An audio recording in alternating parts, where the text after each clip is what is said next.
Alright, good morning sa inyong lahat guys. This is Warville Motovlog. Babiyahin na naman tayo. Today is Tuesday, but anyway, ako'y nakagawa ng content kahapon, araw ng Lunes. Ang nangyari, umulan. Hindi natin na i-record yung mga naging biyahe natin kahapon, pero naka 10 rides tayo kagabi, araw ng Lunes. Natapos ako ng 10 PM. Nakuha pa natin yung incentive na 150 pesos. Wow!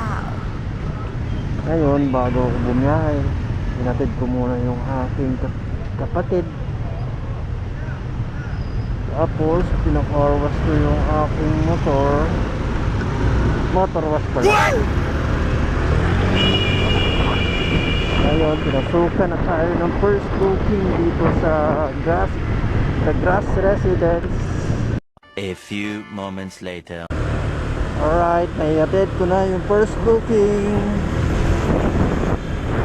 Bago tayo makarating sa drop off ng first booking, may nag-advance na sa atin. Advance booking kung tawagin. Yan ang kagandahan sa auto accept kay Move It. Wow! Tuloy-tuloy ang biyahe. Papunta na tayo sa second booking natin. Hindi naman siya ganon kalayuan sa aking pinagdrapan ng first booking ko. A few moments later. Alright, tatlong booking na tayo. Naghatid tayo dito sa University de Manila, UDM. May next booking na tayo. 1.2 kilometer ang layo ko sa pang-apat na booking natin. Nandito na tayo sa Maynila. Ayan ang view. Wow!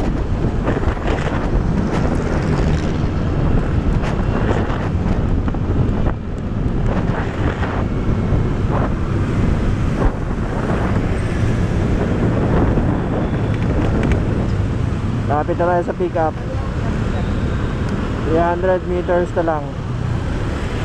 Ito yung